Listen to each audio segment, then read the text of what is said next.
Most chess games are decided before move 15. But what if you could master those early moves to gain a decisive edge? This video is for players ready to transform their openings into powerful tactical weapons. We'll dive into the art of strategic sacrifices, psychological aggression, and exploiting opponent weaknesses. Imagine turning the board into a battlefield where every move counts and your opponent feels the pressure from the start. This journey into advanced chess tactics is designed to help you recognize these critical moments. You'll learn to approach opening sequences with precision and clarity, setting the tone for the entire game. Discover how pawn structures create silent leverage, and how forks, pins, and skewers can dismantle a position before your opponent sees it coming.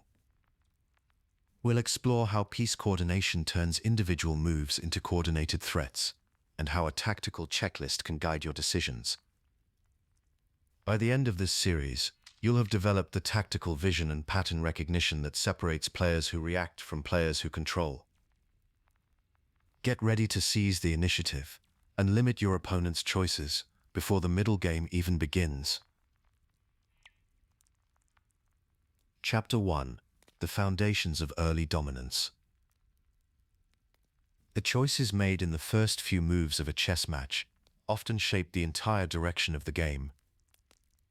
The opening phase asks each player to chart a course, not just for the next turn, but for the structure and tone that will echo through every stage that follows. Even the simplest decision, such as which pawn to move or which piece to develop first, can shift the balance of control. The purpose of these early moves is not only to bring pieces into play, but also to claim space and influence the center of the board. Central squares like e4, d4, e5, and d5 become battlegrounds for control, since occupying or pressuring these points allows for greater flexibility and reach. Moving knights and bishops toward these active positions, rather than repeating moves or advancing edge pawns without purpose, tends to open lines for both attack and defense. In this way, the early game sets in motion a chain of consequences. An assertive start can build momentum, while hesitation or neglect can leave lasting weaknesses. Behind each opening move lies a mindset. Early dominance is rarely an accident. It flows from a mindset that combines confidence with alertness. The player who brings aggression to the board is not reckless, but rather precise in searching for ways to seize the initiative. Aggression in chess means looking for opportunities to unsettle the opponent, to create questions they must answer, and to force them onto the defensive. Confidence supports this approach. It allows a player to trust their preparation and to act without second-guessing, even when the position is unfamiliar. But the early game also rewards those who remain tactically aware. From the very first moves, it is important to pay close attention to what the opponent is threatening and to what ideas may be hidden in their choices. A common guideline is to make a habit of asking what the opponent's last move accomplishes. Is there a threat, a trap, or a subtle plan? This habit keeps the mind alert and ready to respond with purpose. Balancing aggression with caution is a subtle art. It is natural to feel that playing conservatively in the opening is safer, but this can lead to passivity. Instead, a proactive attitude, one that looks for checks, captures, and threats, tends to uncover chances for early advantage. This does not mean ignoring danger or rushing forward blindly. Rather, it involves weighing risks and recognizing when a bold move can lead to greater pressure. In some cases, even when facing a threat, it is better to look for active counterplay instead of defaulting to defense. This habit often reveals solutions that a purely defensive mindset would miss. The early game, then, rewards a player who is both watchful and willing to act. A reliable opening repertoire is the structure that supports this proactive approach. As explored in depth later, A repertoire is not built by memorizing long sequences of moves for their own sake. Instead, it is about preparing lines that match one's style, understanding the key ideas behind them, and knowing what kinds of positions they tend to produce. For many players, especially those still building their skill, it makes sense to limit the number of openings studied and to focus on learning them deeply. Familiarity breeds assurance, leading to better decisions under pressure. Openings do more than just develop pieces and secure the king. They create the conditions for tactics to appear.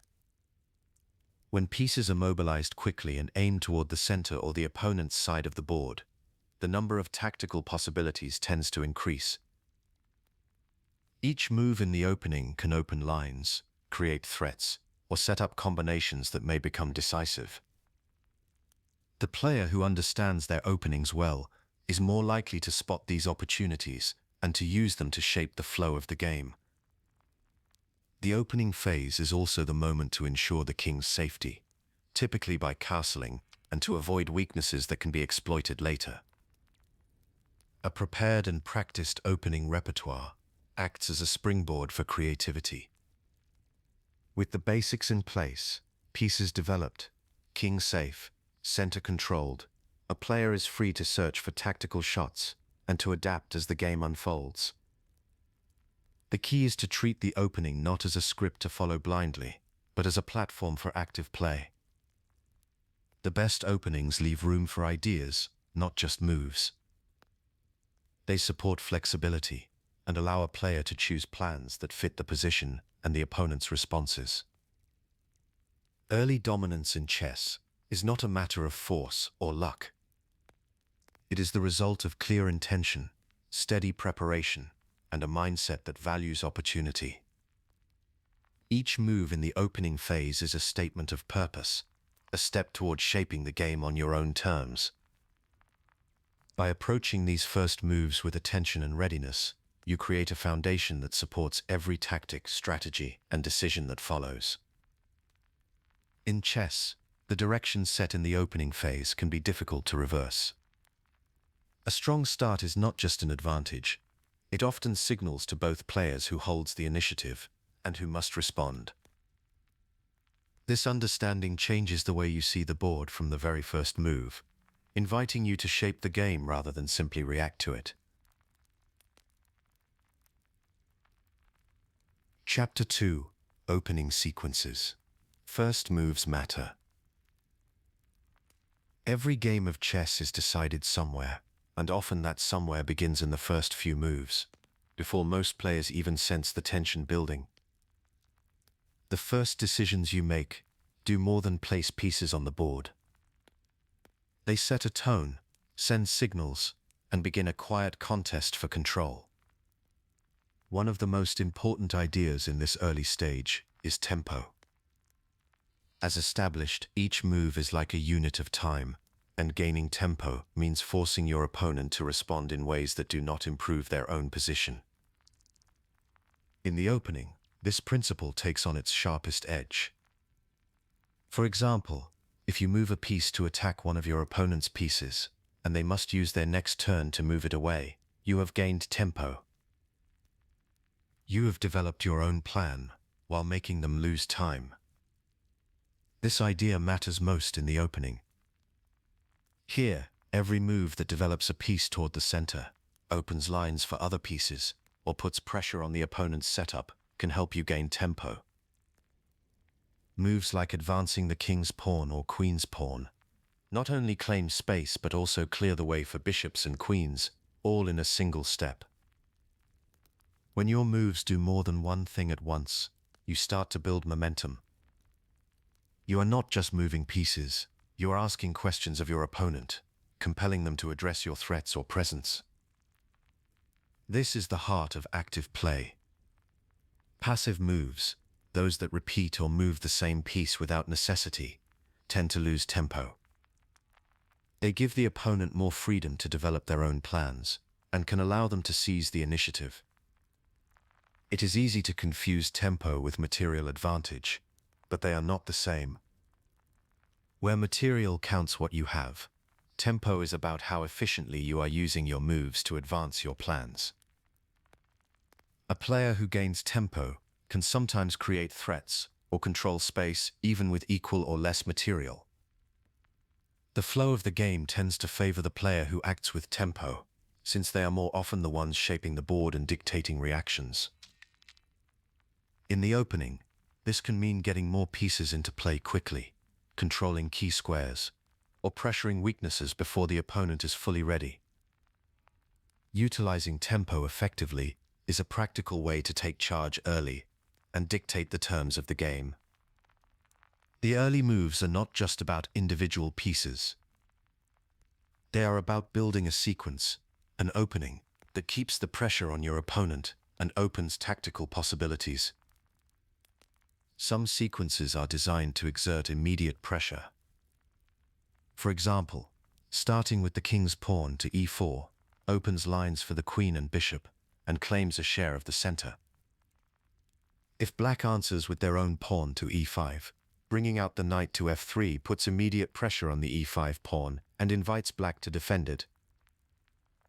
This is not just a matter of copying moves, but of setting up a chain of threats and responses.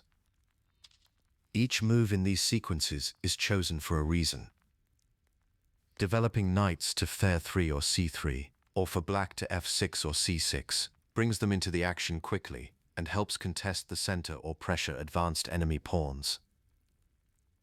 The logic behind these opening sequences is not to memorize a list of moves, but to understand what each move accomplishes.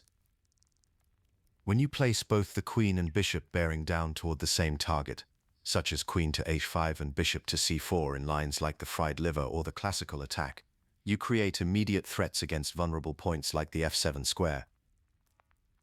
These threats force your opponent to defend, sometimes awkwardly, and can lead to early tactical opportunities. The pressure you apply with these moves can open lines toward the opponent's king or important pieces, making it easier to launch attacks or win material. Effective opening play is about using each move to create new possibilities, not just following a script. It is a common misconception that all aggressive openings are risky. While some sharp lines do carry risks, many popular opening sequences are aggressive by design, but remain fundamentally sound. They create threats and apply pressure, but they also develop pieces efficiently and keep the king safe. The real risk comes from playing moves without understanding their purpose. When you know the intent behind an opening sequence, you can make adjustments, respond to surprises, and avoid falling into traps. This approach helps you focus on the logic of the game, rather than the fear of making a mistake. Strong opening sequences are those that challenge your opponent while keeping your own position solid and flexible. Within the world of chess, several opening systems have stood the test of time because they consistently offer early advantages and tactical depth. The Ruy Lopez is one of these. It begins with white's king's pawn to e4, black responds with e5, then white's knight to f3 attacks the e5 pawn, and black defends with their knight to c6. White then plays bishop to b5, pinning or threatening the knight that defends the central e5 pawn. This sequence is not just about attacking a piece. It is about undermining black's control of the center and setting up long-term plans for development. The Ruy Lopez is structured to give white a steady initiative and the chance to make black uncomfortable right away. The Sicilian defense is another widely used system. It starts with e4 for white and c5 for black. This asymmetrical setup gives black a different kind of game. Instead of mirroring white's moves, black challenges the center from the side and aims for counterplay on the queen side. White usually gains more space in the center, but black often gets dynamic chances and a pawn majority on the queen side. The Sicilian is known for leading to rich, complex positions, where both sides have opportunities to attack and defend. Its structure encourages both players to think creatively from the very first moves. The Queen's Gambit is a classic opening that begins with Died 4, black replies Died 5, then white offers the c4 pawn. The point of c4 is not to sacrifice a pawn for no reason. It is to tempt black to take the pawn and move their own d-pawn away from the center. If black accepts, white can later recapture and end up with a strong pawn on d4, controlling key central squares. The Queen's Gambit is built on the idea of using early moves to shape the center, open lines for development, and create imbalances that can be exploited later. It is a system that rewards clear planning and flexible thinking. Keeping in mind the distinction between an opening system and a specific move sequence, it becomes clear why the most successful players do not rely on memorizing every step. Instead, they understand the aims and patterns of their chosen systems. This approach allows them to adapt when the opponent plays something unexpected, and to keep the initiative through understanding rather than memory. When you look at these opening systems, you see more than just a few moves at the start of the game. You see a framework for early advantage, a way to set traps or create opportunities, and a foundation for the battles that follow. The structure of each system reflects a different philosophy of how to fight for the initiative and shape the game's direction. The real value of studying these openings is not in knowing every possible line, but in understanding the logic behind them. Each system gives you a toolkit for gaining tempo, applying pressure, and building a position where your pieces work together. This mindset turns the opening into a creative phase, where every move has a purpose and every response is a chance to steer the game. The first moves are not just a ritual. They are the first strokes on a blank canvas, and how you make them determines the shape of everything that follows. When you play with this awareness, the opening becomes a living contest for momentum and control, rather than a routine to get through. Chapter 3. Pawn Structure, the Silent Advantage. The quiet shape of the pawns often goes unnoticed, yet it guides the entire game from the shadows. The arrangement of these small pieces, known as pawn structure, forms the silent architecture beneath every plan. This arrangement shapes the landscape your pieces must navigate, quietly determining where the action will unfold and where weaknesses will appear. Unlike pieces that dart and turn, pawns step forward one square at a time and cannot turn back. Their position defines the landscape your other pieces must navigate. Each pawn move reshapes this terrain, opening some paths while closing others. Sometimes a pawn formation shields your king or controls key squares. Other times the very same set of pawns can become a weakness, leaving gaps that opponents can use. Pawn structure is rarely just a backdrop. It is the framework that either supports your strategy or exposes your plans to risk. Every pawn structure carries both promise and peril. When your pawns stand together, supporting one another, they can form a strong wall that is hard to break. But if a pawn stands alone, far from its friends, it can become a target. Gaps between pawn groups often signal points of weakness, since each island must be guarded separately. Fewer islands generally suggest a more solid structure. When you hold a pawn majority, you gain the chance to push forward and create threats. Yet the same majority can become a burden if it cannot advance safely. What helps in one moment can hinder in another. A wall of pawns may block your own pieces as much as your opponent's. The real skill is learning to see these shapes for what they are, a living network that holds both opportunity and risk. Some pawn formations appear again and again in early play, each with its own strengths and challenges. An isolated pawn, lacking support on adjacent files, often becomes a weakness because it must rely entirely on pieces for protection.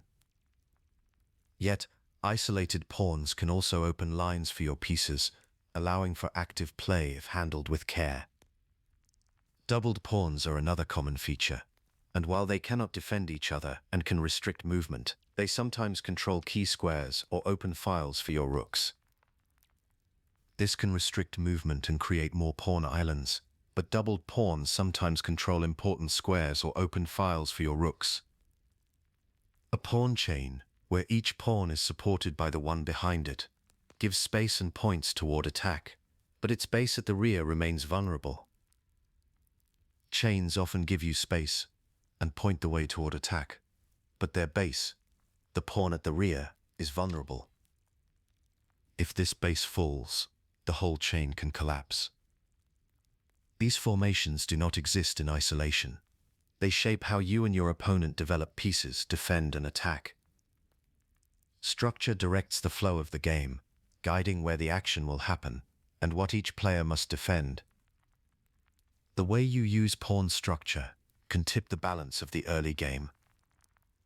Placing pawns side by side in the center, especially on the J and E files, is a classic method for claiming space and limiting your opponent's choices. This central presence restricts enemy pieces and sets the stage for your own forces to move freely.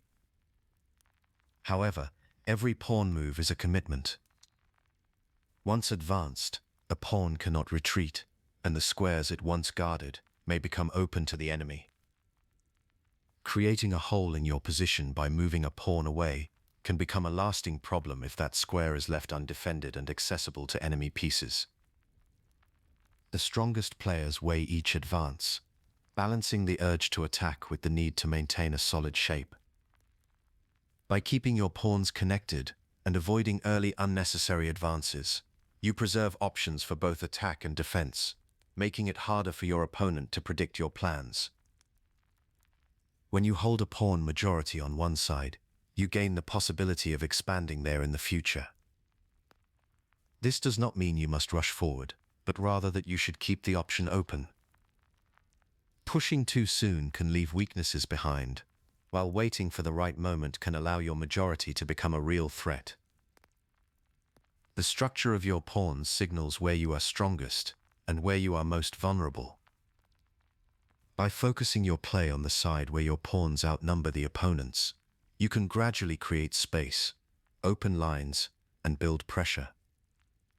At the same time, you must watch for weaknesses in your own camp, especially pawns that have fallen behind and cannot safely advance or exposed squares that might invite attack.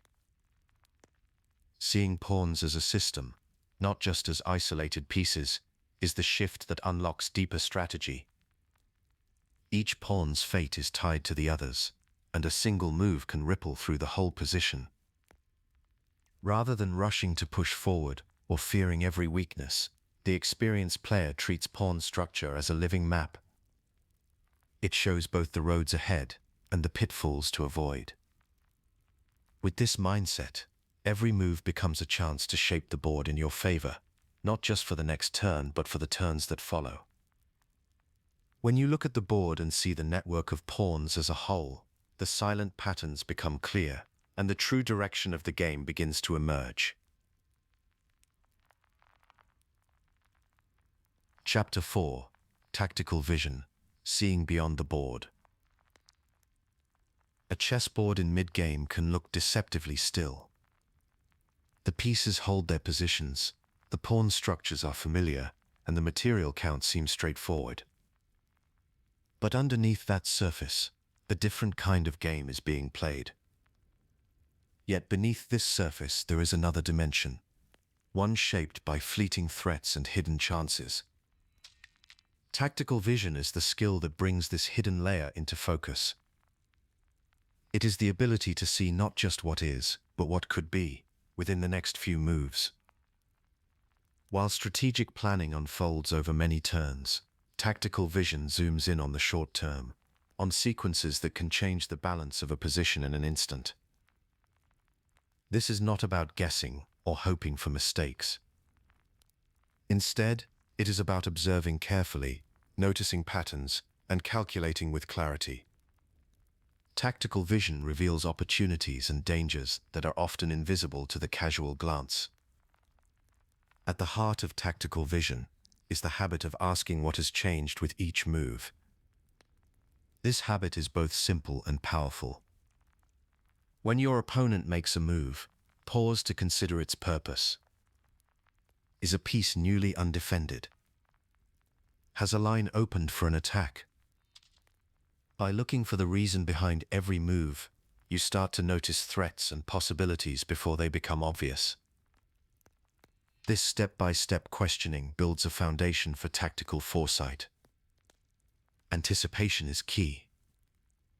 Strong players tend to spot threats before they materialize, a habit developed through deliberate training and repeated exposure to tactical positions. They do not wait for danger to appear. Instead, they search for it actively, using their tactical vision to scan the board for both immediate threats and subtle chances.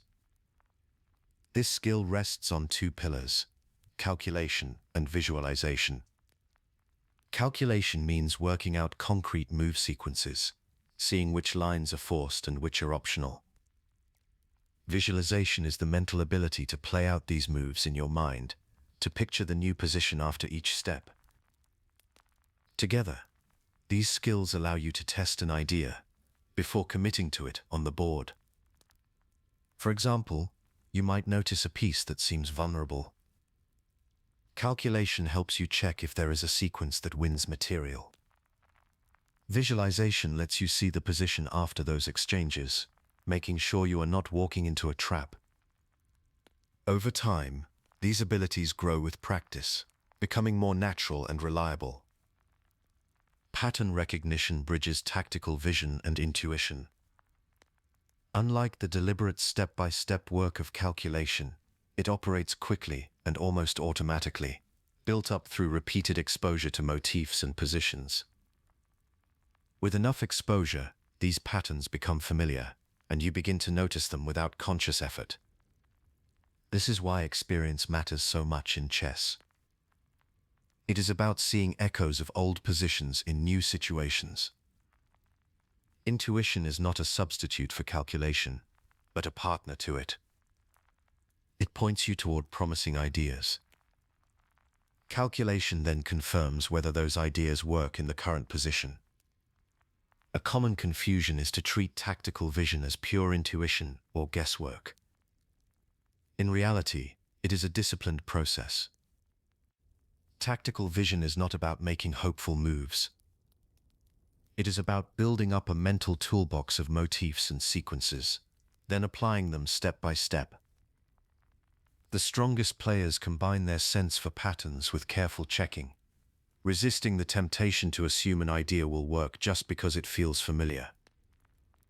This blend of recognition and calculation is what lets them spot both threats and opportunities that others overlook. With each game, each puzzle, and each careful observation, this skill grows sharper. Within the world of tactics, certain patterns appear again and again. The first is the fork. A fork is a situation where a single piece attacks two or more enemy pieces at once. Knights are the most celebrated piece for this motif, though pawns, queens, and even bishops can deliver forks as well. A knight landing on a central square might threaten both a queen and a rook, creating immediate tension. Pawns can fork as well, especially after captures open up new lines. The key point in a fork is that the opponent cannot defend both targets at once. This forces a choice, often leading to material gain. Next comes the pin. A pin occurs when a piece cannot move without exposing a more valuable piece, or even the king behind it. Bishops often create pins along diagonals, while rooks do so along files or ranks. For example, a bishop may pin a knight to the king, freezing the knight in place. The pinned piece is stuck, unable to move without risking disaster. Pins arise throughout all phases of the game, though they are particularly visible in the opening and early middle game, when pieces are still developing and lines are beginning to open. Recognizing a pin means seeing not just the direct threat, but the hidden pressure that holds a piece in place. The third motif is the skewer. In a skewer, a high-value piece stands in front of a lower-value piece on the same line. When the higher piece is attacked, it must move, exposing the piece behind it to capture.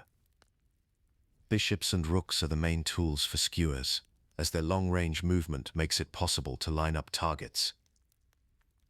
A typical skewer might see a rook attacking a queen, with a lesser piece such as a bishop or rook behind it. Once the queen moves away, that trailing piece is left exposed to capture. The skewer reverses the logic of the pin. Instead of trapping a less valuable piece, it forces a stronger piece to move and reveals a new target. Each of these motifs, forks, pins, and skewers, rests on clear patterns. They depend on lines, distances, and the relative value of pieces. The practical skill involves spotting their outlines as they begin to form. In the early game, these tactics often decide the fate of pieces and set the tone for the middle game. By learning to recognize the visual cues of forks, pins, and skewers, you begin to see the board in a new way. Instead of reacting to threats only after they appear, you develop the ability to sense them as they emerge. Building tactical vision is less about innate talent than about consistent practice and focused attention. The most effective way to strengthen this skill is through exercises and puzzles. Solving tactical problems trains your mind to spot motifs quickly and to calculate the consequences of moves. Over time, solving puzzles steadily expands the pattern library your mind draws on during real games. Over time, this collection grows, making it easier to notice familiar shapes in real games. The process is not about memorizing positions, but about learning to ask the right questions and to look for forcing moves, checks, captures, and direct threats. Working with real game positions is especially valuable. Instead of abstract diagrams, you see how tactics arise naturally from the flow of play. When reviewing a position, pause to ask what the opponent's last move has changed. Are there new threats or weaknesses? This habit sharpens your awareness and helps you spot chances that might otherwise pass unnoticed. If you miss an opportunity, take a moment to understand why. Was it a pattern you do not yet recognize? Was the calculation too complex? Each reflection adds to your understanding and makes the next decision easier. Some players find it helpful to focus on the openings they play most often. By studying games in these lines, you can extract recurring tactical patterns and add them to your training. This targeted approach builds familiarity and confidence. The goal is not just to solve puzzles, but to understand the ideas behind each tactic. When you know why a move works, not just that it does, you gain the ability to apply the same logic in new situations. Tactical vision acts as a kind of lens.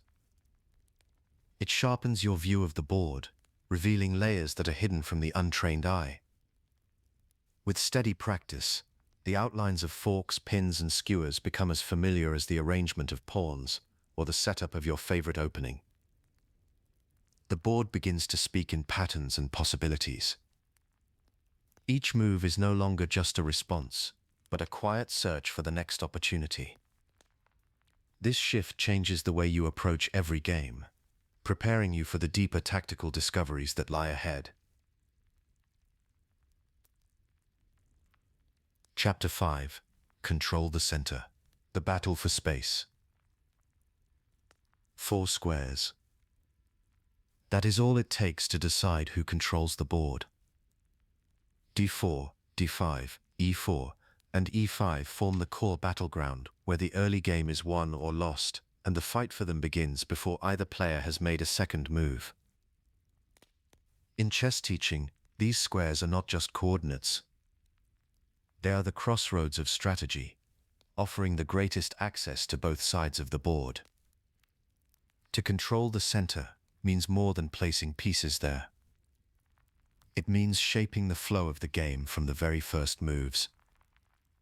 When you focus on these central points, you create a foundation for everything that follows. This is where options multiply, and where your pieces begin to breathe. This concept is a simple idea with deep consequences. Imagine each piece as a worker on a chessboard. A piece in the center has more tasks it can perform than one stuck on the edge. It can help on either side, defend weak points, or leap into attack. Pawns that advance to e4 or d4, for example, do more than just claim squares. They open paths for your bishops and queen, while also keeping the opponent's forces at bay. The same is true for e5 and d5. By placing pawns and pieces here, you increase your reach. The game opens up, and your choices expand. It is tempting to rush into attacks before the groundwork is laid. Many beginners look for quick threats, hoping to catch the opponent off guard. But experienced players know that true power comes from a strong grip on the center. Without it, attacks often struggle to sustain momentum. Pieces may find it harder to find support, or can end up pushed to the sidelines. The key idea here is patience.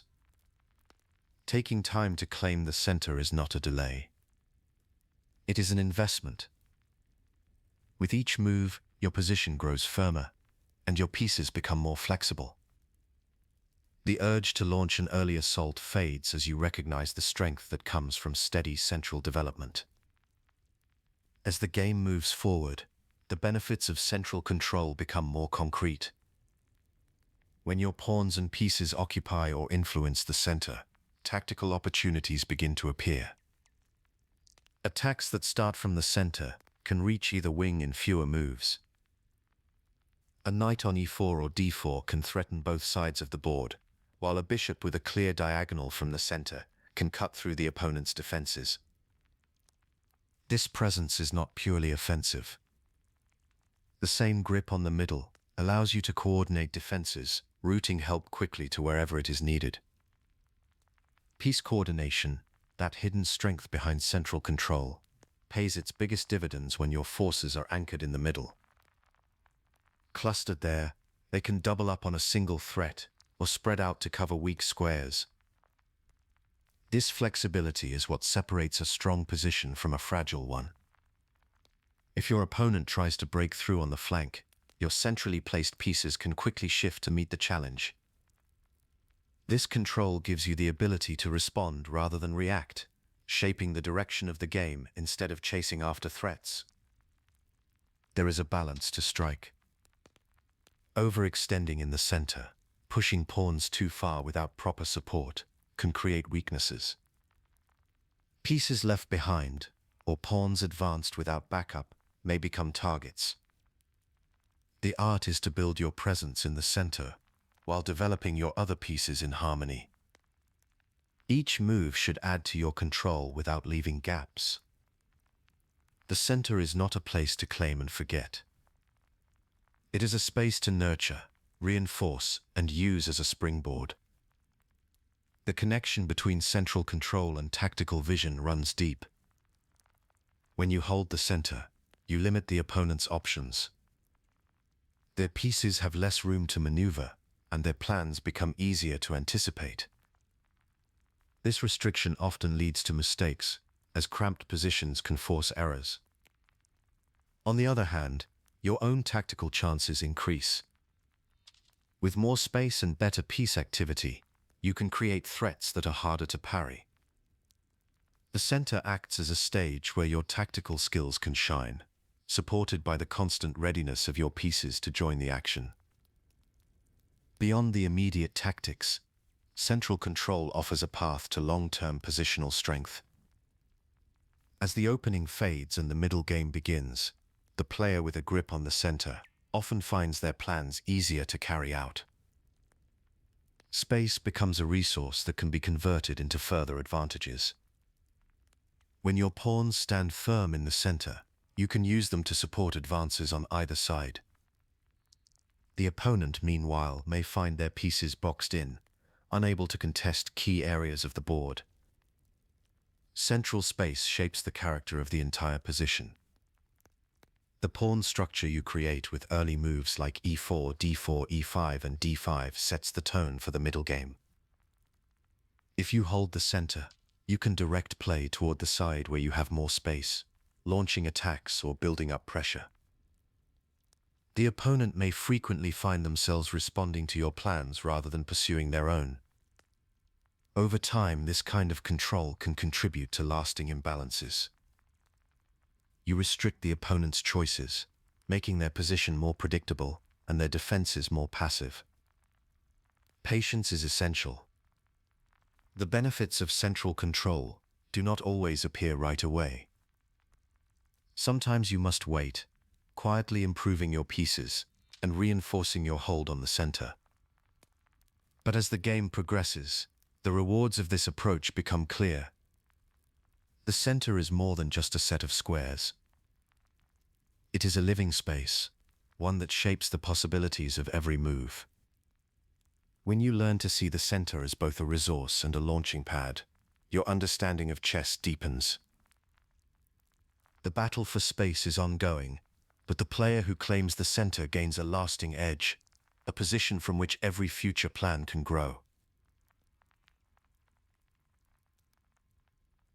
Chapter 6: King Safety, the Strategic Fortress.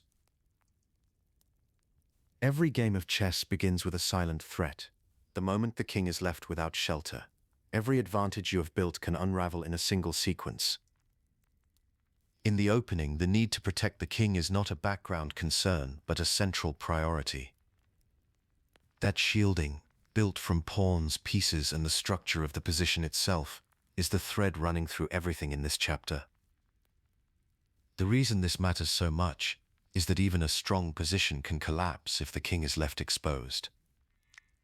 Early threats against the king can lead to tactics that end the game quickly, no matter how much material or space a player holds elsewhere. This is why, from the first moves, experienced players do not treat king safety as a passive task. Instead, they build it into their opening plans, weighing every decision with the king's security in mind. The tendency for an unsafe king to become the direct target of combinations means that this concern is never far from the surface. It is a recurring thread, woven directly into the fabric of overall strategy, alongside material, space, and piece activity. Many guides for beginners and intermediate players stress that king safety belongs at the heart of opening preparation, not as a late-game afterthought. The shift in mindset is simple but powerful. Safeguarding the king is not something you do just to avoid checkmate. It is a way of keeping your entire position healthy and your strategic options open. Once the importance of king safety is clear, the next step is to understand the mechanics and purposes of castling. Castling, the dedicated mechanism for reaching that protection, deserves a closer look at its mechanics and strategic purpose. There are two directions for castling. On the king's side, the king moves toward the rook on the h-file, ending up on g1 for white or g8 for black. On the queen's side, the king moves toward the rook on the r-file, stopping on c1 for white or c8 for black. The rules are strict. Neither the king nor the rook involved can have moved before. Every square between them must be empty. The king cannot be in check, nor can it move through or onto a square that is attacked. These restrictions are not just technicalities. They exist to prevent castling into danger, reinforcing the idea that king safety comes first. Each castling option serves a different strategic purpose. Kingside castling is often the fastest way to shelter the king, since fewer pieces typically stand between the king and the rook. It tucks the king behind a wall of pawns and opens a path for the rook to enter the center. Queenside castling takes a bit longer, but can lead to more active rook play right away, since the rook lands closer to the center. The trade-off is that the king may be a little more exposed on the queen side, and the pawn structure there is often less solid. Choosing which side to castle on, or whether to castle at all, is a decision shaped by the needs of the position. Sometimes castling early brings immediate safety and smooth development. Other times, it can open up new risks if the opponent is ready to attack on that side. The key idea here is that castling is not always safe and not always necessary. It is a tool for building a strong position, not a ritual to be performed without thought. The decision to castle sets off a series of tactical consequences that shape the early game. When the king moves to safety, the center is often left as a battleground for the remaining pieces. This shift allows for more focused plans, both in offense and defense. Castling typically moves the king away from the center, where early threats are most concentrated. This reduces the likelihood of sudden attacks along open files or diagonals, while also bringing a rook into active play and connecting it with the other rook. That added coordination can create new opportunities for both sides. If a player castles quickly, they may be able to launch attacks against an opponent whose king is still in the center. If a player delays castling, they risk leaving their king exposed to tactics, checks, pins, or discovered attacks, especially as lines open up. The timing and side of castling also influence where battles are likely to flare up. Players often look for chances to target the opposing king based on where it is castled. A well-timed pawn push or piece maneuver can create pressure on the castled position. Conversely, castling to the same side as the opponent may lead to quieter games, while castling to opposite sides can spark sharp, dynamic play. These choices are not just about protection, but about shaping the flow of the game. Evaluating when and where to castle is a matter of balancing risk and opportunity, always with an eye on both your own and your opponent's plans. Understanding king safety as a living strategic concern changes how you approach the opening. It is not a box to be checked, but a lens through which every move is evaluated. Each decision about castling, each calculation about where to place your pieces, is part of a larger effort to build a fortress around your king while searching for vulnerabilities in your opponents. This mindset creates a sense of structure and purpose in your early play. It draws a clear line between hopeful improvisation and deliberate, resilient strategy.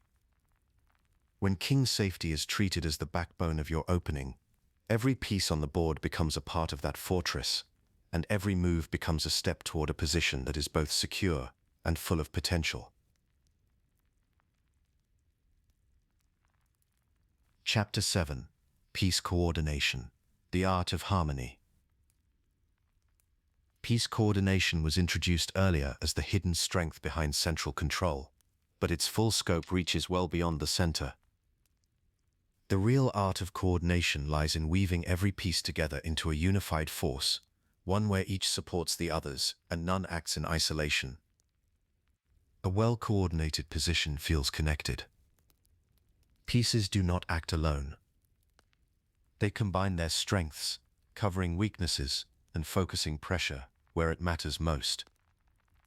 This is the difference between scattered activity and true harmony. Coordination involves developing a structure in which the whole is greater than the sum of its parts. Each piece brings something unique to this effort. Bishops, for example, glide across the board along long diagonals, but they are always limited to squares of one color. Knights, in contrast, jump in patterns that allow them to reach every square on the board over time, alternating between light and dark squares with each move. When these two types of pieces work together, they can cover weaknesses the other cannot reach. Rooks and queens have their own kind of synergy.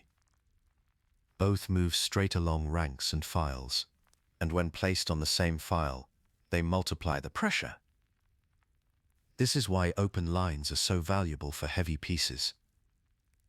The more you centralize your pieces, the more influence they gain, as central positions allow them to reach many areas of the board quickly. Coordination is about making the most of these differences, letting each piece shine where it is strongest, while helping others do the same. The key idea here is that true coordination requires purpose.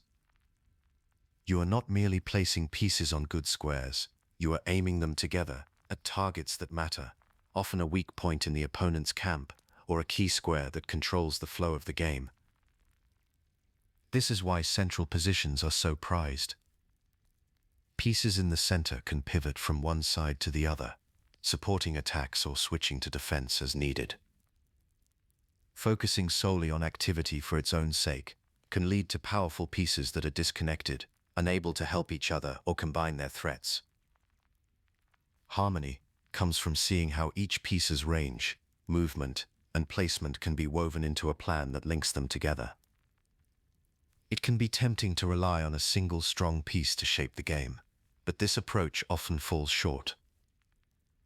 A lone queen or rook, however active, can often be pushed back or neutralized when it stands without support. The real strength in chess emerges when your pieces overlap their influence, so that each is both supported and supporting. This interplay turns scattered threats into lasting pressure, and it is what makes a position robust against surprises. Coordination involves creating a position that can adapt and maintain balance as the board changes. When you move from the idea of single-piece activity to coordinated action, the board begins to open up in new ways. One of the most powerful results of coordination is the ability to create threats that are difficult for your opponent to meet. When pieces are aimed at the same target, their combined force can break through defenses that would hold against a single attacker. For example, when two or more pieces line up along an open file or diagonal, they can apply pressure that grows with each new attacker. This is especially true when targeting a lightly defended piece or a key square near the opponent's king.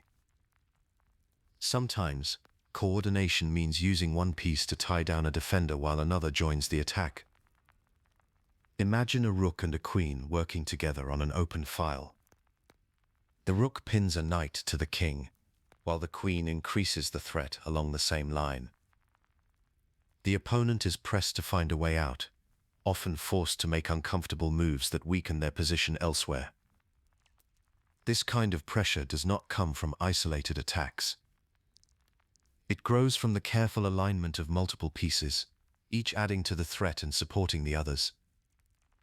The power of coordination is not limited to direct attacks.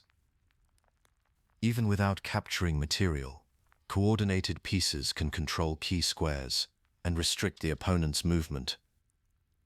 When heavy pieces like rooks and the queen double up on an open file, they can dominate entry points into the opponent's territory. This forces the defender to commit more pieces to guard those squares, often leaving other parts of their position exposed. The more active and connected your pieces are, the easier it becomes to generate checks, captures, and threats that force your opponent to respond rather than execute their own plans. As you develop this mindset, you begin to see that coordination is a dynamic process. Pieces that support each other in one moment may shift their focus together as the position evolves. The dynamic nature of this interplay is what allows you to keep up pressure, seize new opportunities, and maintain control over the direction of the game. When your pieces act in concert, you create a position that is ready to press forward the moment an opening appears. An advanced benefit of piece coordination is the ability to generate multiple threats at once. This is where chess becomes truly tactical. By aligning your pieces so that each move creates more than one problem for your opponent, you force them into difficult choices. For example, one piece might threaten a check, while another attacks a loose pawn or an undefended piece. If your opponent cannot defend against both threats at the same time, you gain an advantage, sometimes winning material, sometimes creating a path to a stronger position. The art here is in sequencing your moves, so that each action supports the next. A coordinated plan might involve removing a defender with one piece, then swinging another into the gap that is left behind. This approach creates dilemmas for the opponent, making it hard for them to find a reply that solves every problem at once. When several of your pieces work together to attack different targets, you multiply the pressure and limit the safe options available to your opponent. This principle is especially powerful in the early game, when the board is crowded and possibilities are still open. Each time you find a way to coordinate threats, perhaps combining an attack on the king with pressure against an undefended rook or pawn, you force your opponent to make choices that often come with a cost. The ability to create these compounded threats is not about memorizing tactical tricks. It grows out of the habit of always asking how your pieces can support each other and aim at multiple objectives together. What sets this approach apart is the shift away from single-move thinking. Instead of looking for one big threat or one clever tactic, you begin to see how a sequence of coordinated moves can create a web of problems for your opponent. This web is what gives you control over the flow of the game. It turns your pieces from individual actors into a team, working together toward a series of goals that evolve as the position changes. Piece coordination is the art of arranging your forces so that every move adds to the harmony of your position. When you develop this habit, the board becomes less a battlefield of isolated skirmishes and more a space for shaping pressure and opportunity. Each piece gains strength from the others, and your plans become more difficult for your opponent to disrupt. The game shifts from a contest of single threats to a contest of ideas, where the side with greater harmony tends to hold the initiative and find more promising paths forward. Chapter 8: Exploiting Weaknesses. Targeting Opportunities. After the opening phase settles, the board can seem deceptively ordered, pieces arranged, and plans still taking shape. But calm surfaces hide structural tensions, and the player who learns to read those tensions early holds a quiet but decisive edge. Yet beneath this order, small cracks often begin to show. The key idea here is to train your eyes to find these cracks, vulnerabilities that may not be obvious at first glance, but can become the seeds of future advantage. Start by scanning for underdefended pieces.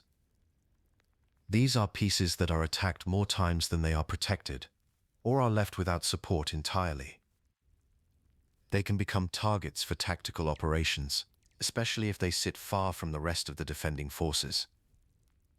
Next, examine the pawn structure. Not all pawn arrangements offer the same defensive and strategic value. Doubled pawns lose their ability to shield each other and may block the activity of their own pieces. Isolated pawns can become easy prey in the middle game, as they require constant protection. Backward pawns often sit on open files and invite pressure from rooks and queens. Each of these structural flaws can become a long-term burden if left unattended. As you study the board, pay careful attention to the king's position. An exposed king, lacking a solid pawn shield, or too few nearby defenders, becomes a natural focal point for attack. However, simply noticing a king in the open is not enough. Effective exploitation usually demands that you have enough pieces near the king to create real threats. Rushing forward with only one or two attackers can result in the opposing side defending successfully or exchanging pieces to reach safety. The process of finding vulnerabilities is about weighing which ones are meaningful and which are only temporary or irrelevant. Sometimes what looks like a flaw is actually a decoy, or it is too far from your own forces to target. Some of the strongest opportunities tend to appear when you find two or more pressure points spread across the board. Forcing the defending player to defend in multiple places at once can stretch their resources thin, leading to mistakes or concessions. Developing the habit of searching for structural flaws changes how you interact with each position. Rather than reacting to the opposing side's moves, you begin to ask, where is their defense stretched, and what can I do to make it worse? This mindset leads to a careful, almost contemplative approach to each move. You are not just looking for an immediate win, but for the quiet signals that the position is ready to be shaped to your advantage. The board becomes less a static picture and more a living map of pressure points, each waiting for the right moment to be acted upon. Once you have identified one or more vulnerabilities, the next step is to transform these discoveries into active plans. This is where calculation and tactical vision become essential. The goal shifts from passive observation to creating and combining threats that force the opposing side to make difficult choices. A common mistake is to attack the first target you see without preparation. Instead, the stronger approach is to coordinate your pieces, slowly building up pressure. For example, if you notice an isolated pawn, you might double your rooks on the file in front of it, or bring your knight to a square where it attacks the pawn and also eyes other targets. With each move, you add weight to the pressure, making it harder for their defenses to hold comfortably. Tactics become the tools you use to exploit these pressure points. Techniques like the fork, the pin, and the skewer are especially powerful when directed at under-defended pieces. Discovered attacks can surprise an opponent who has overlooked the hidden threat. The art lies in timing. Sometimes the best choice is to wait, quietly improving your position and adding new threats, rather than launching an attack that fizzles out. Building up threats methodically often leads the defending player to create new vulnerabilities or to make concessions that strengthen your plan. It is important to remain aware of the balance between attack and defense. Overcommitting to an attack on a target can leave your own position exposed. If too many pieces are focused on one area, you may find yourself unable to fend off a counterattack elsewhere. The strongest plans often create multiple threats at once, forcing the opposing side to defend on several fronts. Creating a second or third pressure point can be especially effective. When your opponent shifts resources to defend one target, another becomes vulnerable. Your role is to orchestrate this tension, always searching for the moment when the pressure is too much for the defending player to hold. As the position unfolds and your pressure grows, opportunities to convert your initiative into a tangible advantage will often appear. Here, patience and clarity are crucial.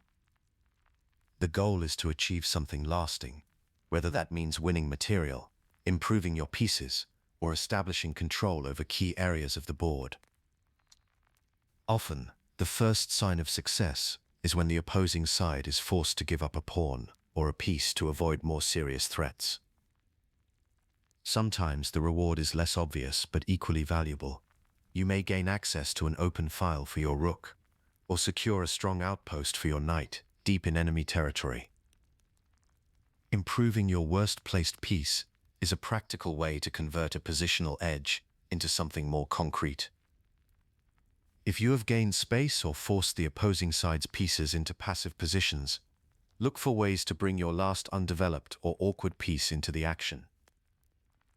Rooks belong on open or semi-open files, where they can influence both attack and defense. A bishop or knight that was once sidelined can become a powerful force when repositioned to a more active square. Each improvement can compound your advantage, making it progressively harder for the opposing side to recover. Accuracy in calculation is especially important during this phase. Before launching a decisive combination or exchange, check whether the opposing side has any hidden resources or counterplay.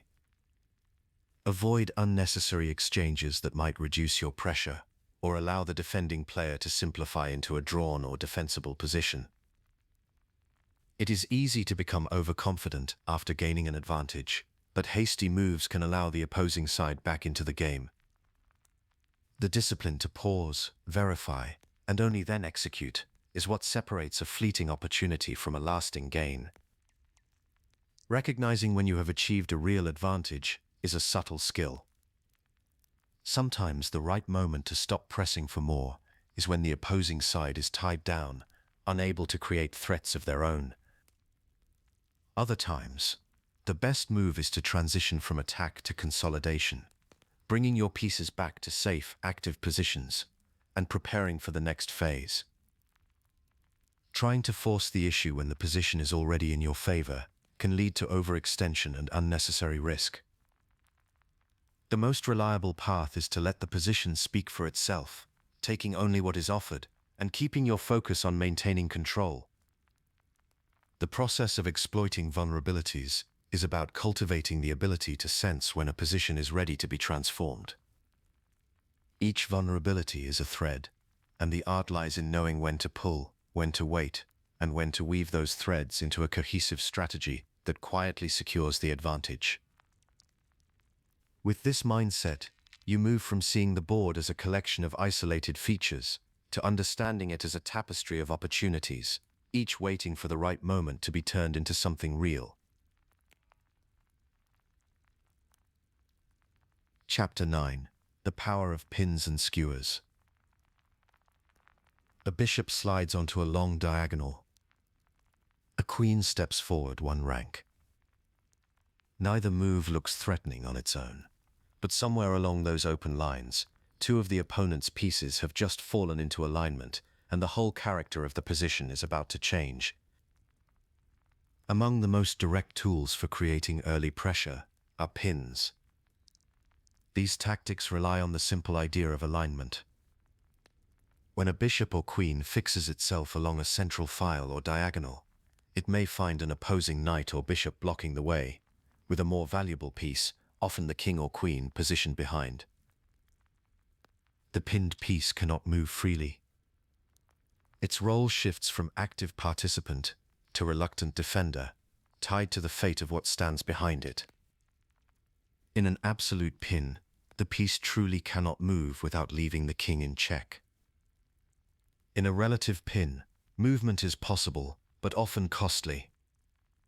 A pin does more than freeze a piece in place. It weakens the fabric of the opponent's position. A knight pinned on f3, for example, loses the ability to defend key central squares like e4 and d4, while a knight pinned on f6 can no longer guard e4 or d5. The effect ripples out from the pin itself. The squares the knight once guarded become vulnerable. Other pieces may now enter those spaces, or pawns may advance with less risk. The burden of defense increases for the pinned piece's allies, often forcing awkward moves or concessions in development. When you add more attackers to the pinned piece, the pressure mounts. The defender must choose between reinforcing the pinned unit, weakening their pawn structure, or abandoning the piece altogether. This dynamic is common in the opening, when lines are open and minor pieces are just beginning to coordinate. The real power of the pin comes from its ability to restrict choices. Each move the opponent makes is shaped by the threat of what will happen if the pinned piece moves. This threat can slow the opponent's development, force their pieces into passive positions, and sometimes lead to direct material gain. The pin is not just a static tactic, it is a tool that can change the dynamics of the early game, making your opponent's position less flexible and more predictable. When you recognize the potential for a pin, you begin to see the board differently, a single well-placed piece quietly constraining everything around it.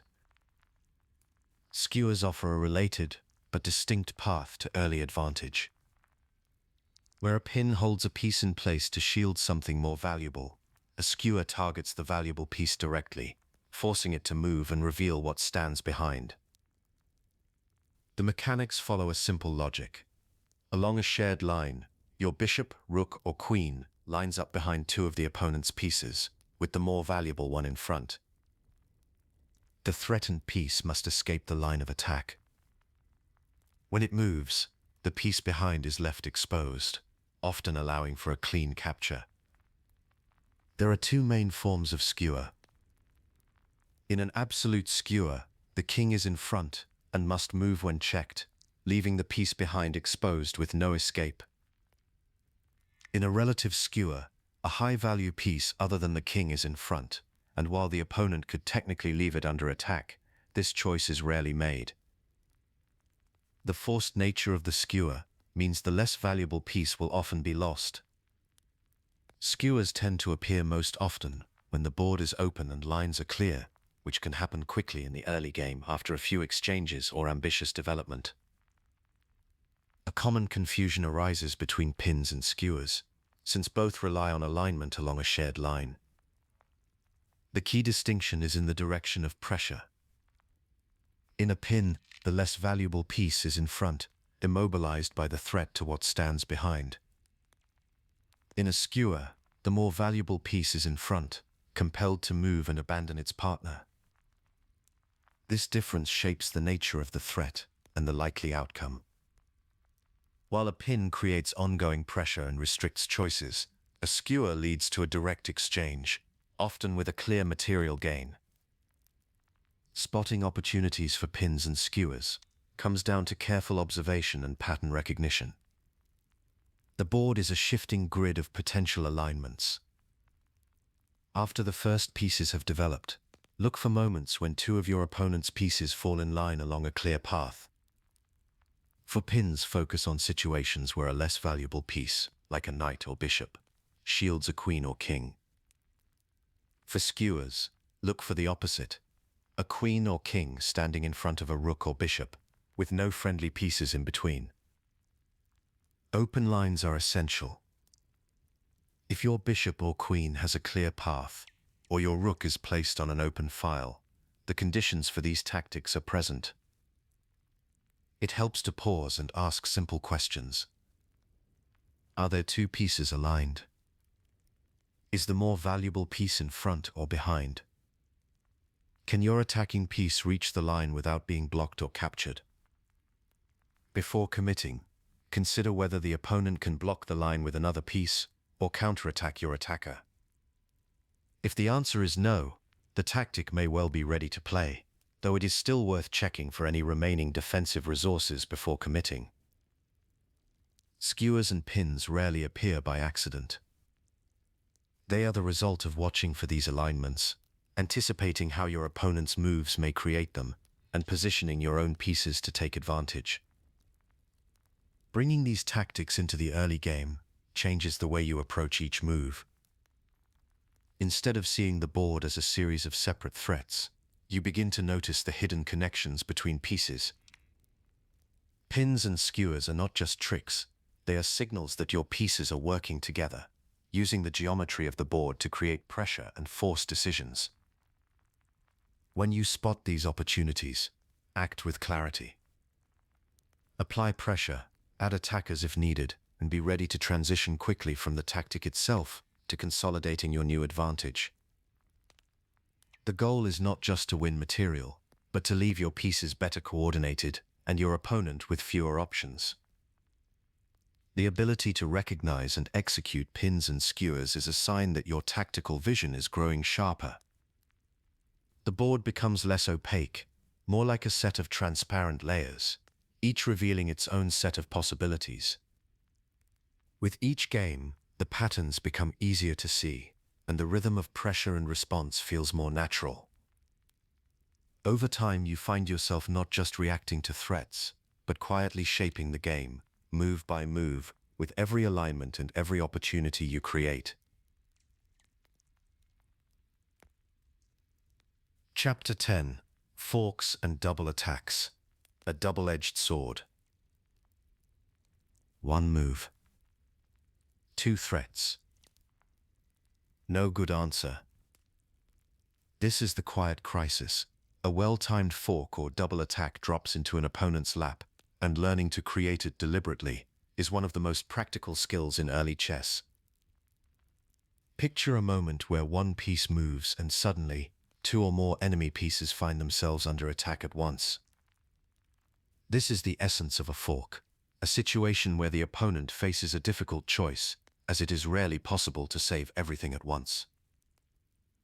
The pressure is immediate and personal, forcing the defender to weigh which piece or threat matters most. Knights are especially famous for creating forks because their unique L-shaped movement allows them to attack two high-value targets from a single square, often bypassing conventional lines of defense. Pawns too can fork, especially in the opening and middle game, when pieces are clustered and lines are not yet fully open. While any piece can deliver a fork, the effectiveness depends on the value and placement of both attacker and targets. The defender may have resources to escape or counter, so not every fork leads to a clear gain.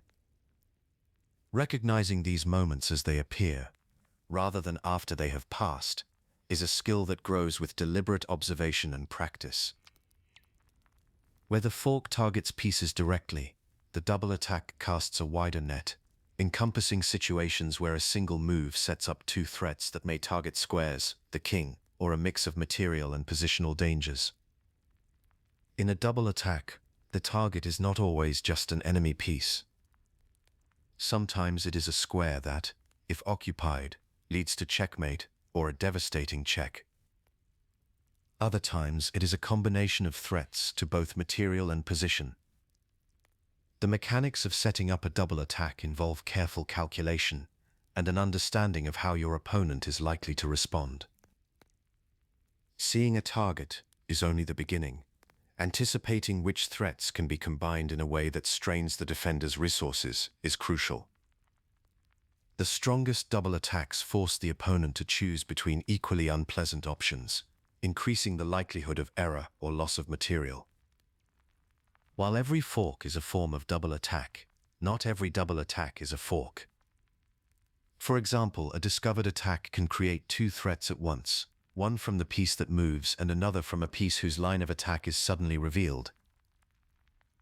The common thread is the pressure created by simultaneous threats, which can stretch an opponent's defenses thin and tip the game in your favor. The ability to execute forks and double attacks often determines the outcome of the opening and middle game, especially when both players are still fighting for control and development. Early in the game, pieces are more vulnerable. The king may still be in the center, and defensive coordination is not always secure. This creates fertile ground for tactical motifs like forks and double attacks to appear. One classic example comes from the scholar's mate setup, where white threatens checkmate on f7, while simultaneously putting pressure on black's underdeveloped position, forcing black to respond carefully on multiple fronts at once. Another well-known case is the Blackburn-Schilling gambit, where black lures white into a sequence that can end with a knight fork on c2, catching the king and rook in its reach, while the queen may already be lost earlier in the line. These patterns are not just historical curiosities. They reveal how early neglect of development or king safety can open the door to decisive tactics. When pieces are left undefended, or when lines are left open, the likelihood of facing a double attack rises sharply. The practical lesson is clear. Double attacks appear most often when one side is inattentive to coordination or leaves multiple weaknesses exposed in the rush to seize the initiative. A key insight is that these tactics are not reserved for grandmasters or for rare positions. Double attacks are among the most frequently occurring tactical motifs in chess, appearing at every level of play and in countless forms. What separates strong players from the rest is the habit of searching for these possibilities as part of every calculation. This awareness turns the board from a field of isolated pieces into a network of targets and threats, waiting to be revealed by the right move. It is not enough to hope for a mistake. The player who consistently looks for and applies double attacks is better positioned to accumulate small advantages over time. Developing this skill comes down to pattern recognition and practice. The mental habit to check, with each move, whether a fork or double attack is possible, becomes second nature with repetition. This is not about memorizing specific positions, but about training the eye to notice when pieces are lined up in such a way that a single move can threaten more than one target.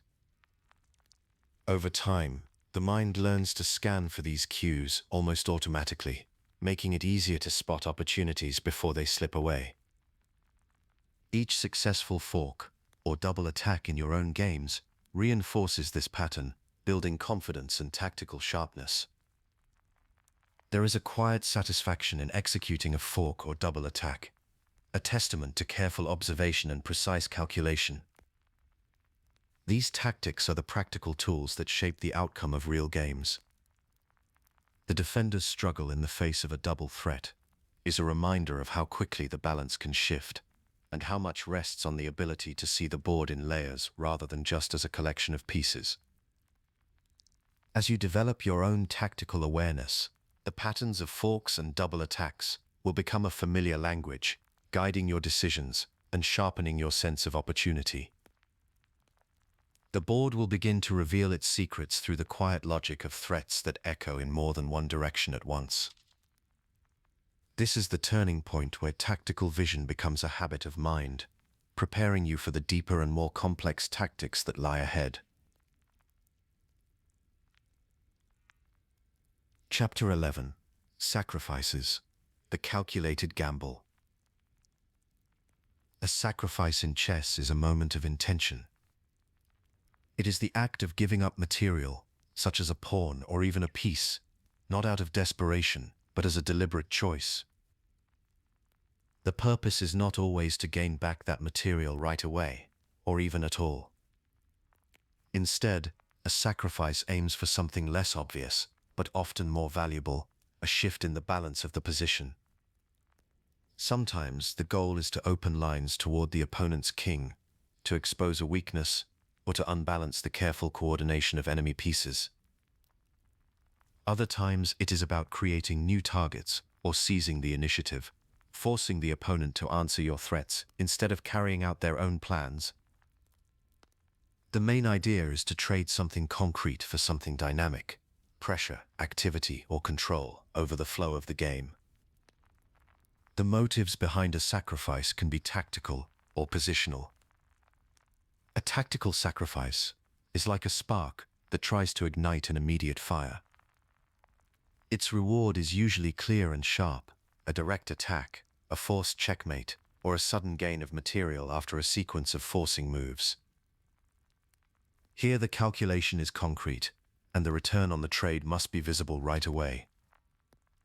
In contrast, a positional sacrifice is more patient. It offers a piece or pawn, now in exchange for advantages that may only reveal themselves over time, such as superior piece activity, a lasting lead in space, or a weakened pawn structure in the opponent's camp. This distinction matters because it shapes how you judge whether a sacrifice is justified. Not every sacrifice is wild or reckless. The strongest ones are calculated, measured, and rooted in a clear understanding of what you stand to gain. A common mistake is to see all sacrifices as gambles, or as moves that belong only in desperate situations. In reality, the best sacrifices are closer to investments than to bets. They are played with a clear purpose and a plan for what comes next. The difference between a sound sacrifice and a speculative one lies in the clarity of its offsetting advantages. A sound sacrifice has a logical reason behind it and leads to a position where what you gain in return, whether in activity, initiative, or structural advantage, is clear. A speculative sacrifice, on the other hand, is more uncertain. It may depend on your opponent missing a difficult defense, or it might offer only vague chances that are hard to measure. Learning to tell the difference is a skill that grows with experience, but the first step is to recognize that a sacrifice, at its heart, is a calculated decision rather than merely a leap into the unknown. Evaluating a sacrifice begins with a careful look at the board. The first question is always about material. What are you giving up, and what remains? This is not just about counting pieces, but about understanding the value of what you have compared to what you are offering. Next, attention shifts to the safety of both kings. If sacrificing a piece leaves your own king exposed, the risk rises. If it opens lines toward the enemy king or disrupts their defenses, the sacrifice may be more justified. The configuration of the pieces matters as well. Will the sacrifice allow your remaining forces to become more active, or will it leave them stranded? Piece activity can sometimes outweigh material in the right circumstances, especially if it leads to threats that are difficult to parry. Space on the board is another lens for evaluation. Sometimes a sacrifice grants you more room to maneuver, letting your pieces flow into open files or diagonals that were previously blocked. At other times, it may concede space, making it harder to coordinate follow-up threats. The structure of the pawns also plays a quiet but powerful role. A sacrifice might shatter the opponent's pawn cover around their king, or it might leave you with long-term weaknesses that are hard to defend. Every change in the pawn structure after a sacrifice should be weighed for both its strengths and its vulnerabilities. A practical way to judge whether a sacrifice is worth making is to compare the position before and after the intended move. Do the combined advantages, including piece activity, a lead in space, and king safety, favor the side offering the sacrifice? This comparison is not always exact, but it brings clarity to what you are truly getting in return. The more lasting and concrete your compensation, the more likely the sacrifice is to be justified. If, after the sacrifice, your pieces spring to life and your opponent is forced into passive defense, the trade may well be in your favor. If instead the compensation is vague or temporary, caution is called for. The decision to sacrifice is rarely made in a vacuum. It is a process of weighing risks against rewards. Before committing, a player needs to calculate the sharpest replies, those moves that are forced, such as checks, captures, or direct threats. This is where calculation and tactical vision come together. You count attackers and defenders on the key squares, asking whether the breakthrough or capture will succeed if your opponent responds with their best defense. It is not enough to see a tempting line. You must work through the possible continuations, prioritizing the most critical ones first. In practical terms, the search for a sacrifice often begins with a trigger. This might be a weak square near the opponent's king, a poorly defended piece, or a pawn structure that can be broken open. Once a possible sacrifice is spotted, you generate candidate moves that are forcing. Each line is then calculated, step by step, beginning with the most urgent threats. If your calculations show that the offsetting advantages are unclear, the sacrifice becomes speculative, a higher risk play that may rely on your opponent making a mistake. If, however, your analysis shows that the compensation is robust even against best play, the sacrifice is more likely to succeed. This process of balancing risk and reward is not about certainty, but about likelihoods. Even the most carefully planned sacrifice can lead to a position where the outcome depends on subtle factors or on the opponent's skill in defense. The art lies in knowing when the potential rewards justify the risk, and when patience is the wiser path. Sacrifice, at its highest level, is not a matter of boldness alone. It is a reflection of deep understanding, precise calculation, and the willingness to shape the game on your own terms. The true lesson of sacrifice is not in the drama of giving up a piece, but in the quiet confidence that comes from knowing why you made the trade, and what you expect to gain in return. When you learn to treat sacrifice as a tool rather than a gamble, you begin to see each position as a living system, where every decision can reshape the flow of the game. This clarity is the foundation for deeper tactical discoveries, and for a style of play that is both creative and controlled. Chapter 12. The Tactical Checklist. Decision Points. Miss one tactic, and the game can slip away in a single move.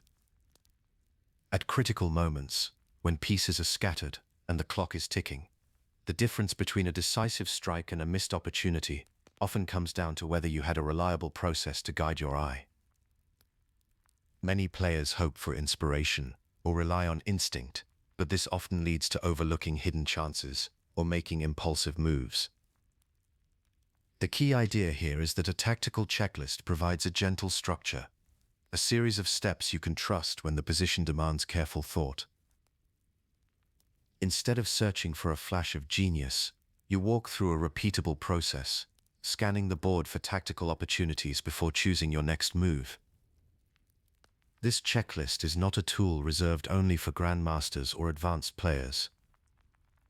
It is a practical routine that helps anyone, at any level, avoid missing simple tactics or falling into avoidable traps. Even experienced players benefit from having a reliable sequence to follow when the pressure mounts. A tactical checklist slows down the rush of possibilities and channels your focus to the areas most likely to yield an advantage. A common belief is that tactical awareness in chess is purely instinctive, a natural gift rather than something that can be practiced or structured. This belief can hold players back, leading them to trust feelings over evidence. In reality, strong tactical play is built on consistent habits of evaluation. Research into expert chess play suggests that tactical patterns are not magic tricks but the result of disciplined, systematic habits built over many games. At decision points, such as when captures are available or the position opens unexpectedly, the checklist acts as a safeguard. It requires you to pause, consider the position from several angles, and notice details that might otherwise slip by. The first step of most tactical checklists is a scan for checks, captures, and threats. This routine, recommended by coaches and top players alike, focuses attention on the moves that force the game's direction. By starting with these forcing moves, you reduce the risk of missing immediate possibilities and ensure your calculation is rooted in the concrete features of the position. Each item on the checklist is a lens, helping you notice active pieces, exposed kings, and the subtle alignments that can lead to tactical strikes. With practice, this process becomes a source of calm rather than anxiety, offering clarity when the board seems most complex. Understanding the structure of the checklist is essential. The first component is piece activity, which you have already encountered as a measure of how centralized and effective each side's forces are. In the context of the checklist, applying this lens means asking which pieces are poised to create threats and which are sitting idle, waiting for a chance to join the action. Evaluating piece activity helps you spot which forces are poised to create threats and which are passive, waiting for a chance to join the action. King safety comes next. As covered earlier, this means evaluating how exposed each king is to direct attack. When you apply that lens here, you are looking specifically for open files, diagonal weaknesses, or pieces that could deliver checks. A vulnerable king often signals that a tactical opportunity is close at hand, especially if the attacking side's pieces are active and coordinated. The third element is the identification of potential threats. Here, you look for targets that are loosely defended or completely unprotected. These may include hanging pieces, weak pawns, or overloaded defenders. Recognizing these targets helps you direct your calculation toward moves that create forks, pins, or other tactical motifs. This step also includes counting attackers and defenders on key squares, which can reveal imbalances that are ripe for exploitation. As you move through the checklist, each component builds on the last. Active pieces create the possibility of threats. Poor king safety turns those threats into real dangers. Unprotected targets transform simple attacks into winning tactics. The checklist does not cover every detail, but it highlights the most fertile ground for tactical discovery. It is not meant to replace creativity, but to channel it where it matters most. Applying the checklist in practice brings its value into focus. Imagine reaching a position where the board is tense and possibilities abound. You begin by searching for forcing moves, checks, captures, and threats. This process often uncovers tactical motifs that might otherwise go unnoticed. For example, a knight might leap to a square where it attacks both the opponent's king and a loose rook, a fork. The power of the checklist is that it guides your eye to these double attacks, not by chance, but by systematic inspection. The next motif to watch for is the pin. By following your checklist, you might notice that a bishop lines up with an enemy knight, which is shielding a queen. Any move by the knight would expose the queen to capture. This pattern is not always obvious, but scanning for pieces on the same line as more valuable targets makes pins much easier to find. The checklist brings this alignment into focus, making the tactic accessible even under pressure. A skewer operates on a similar principle. The checklist prompts you to scan lines for pieces ordered by value, and when you spot that alignment, the tactic becomes much harder to miss. The checklist's stepwise process helps you spot these relationships, especially when you deliberately review each piece's reach and the order of targets along a file or diagonal. This method also reveals more complex motifs, such as discovered attacks. When you move a piece that uncovers an attack from another behind it, the checklist ensures you do not miss the hidden power of your alignment. By routinely asking whether moving any piece would create a new threat, you catch these possibilities before they slip away. The effect of this process is cumulative. Each time you apply the checklist, you reinforce habits that make tactical discovery more natural and less stressful. Over time, the board becomes less a blur of options and more a structured field of possibilities. You develop a sense of where to look and what to ask, turning pressure moments into opportunities for calm, focused calculation. The tactical checklist is not just a list of questions. It is a quiet discipline that brings order to critical decision points, helping you shape the game with clarity and confidence. Chapter 13: Advanced Pattern Recognition. In chess, advanced pattern recognition is a patient, learned ability to perceive deeper structural patterns beneath the surface of the board. When experienced players speak of pattern recognition, they mean the quiet skill of noticing familiar shapes and configurations, recurring arrangements of pieces and pawns that have appeared across many games. These patterns are not hidden tricks or secret codes. They are the product of repeated exposure, careful study, and reflection on past play. Each time you solve a tactical exercise or review your own games, you are building a mental library of positions. As this library grows, what once seemed unfamiliar becomes quietly recognizable. The key idea here is that advanced pattern recognition is not an inborn talent, but a habit of attention, shaped by deliberate, observation-based practice. It is this habit that lets strong players sense what their opponents might attempt, not because they guess, but because they have seen the outlines of these plans before. A common misunderstanding is to confuse pattern recognition with rote calculation. Calculation works out move sequences step by step, while pattern recognition reveals the broad landscape in which those calculations take place. The significance of pattern recognition is that it guides your attention to the most likely threats and opportunities long before you calculate each line. When you can spot a familiar structure or tactical setup, you are better prepared to anticipate your opponent's ideas. This ability to predict intentions is what separates reactive play from a more proactive, prepared approach. Coaches often use structured exercises and annotated games to help players develop this skill, encouraging them to notice which positions keep returning across different games. These patterns become like landmarks, helping you navigate the opening and middle game with greater confidence and less uncertainty. One of the most practical ways to build advanced pattern recognition is by studying the typical patterns that arise from popular chess openings. Each opening system, tends to produce its own characteristic pawn structures.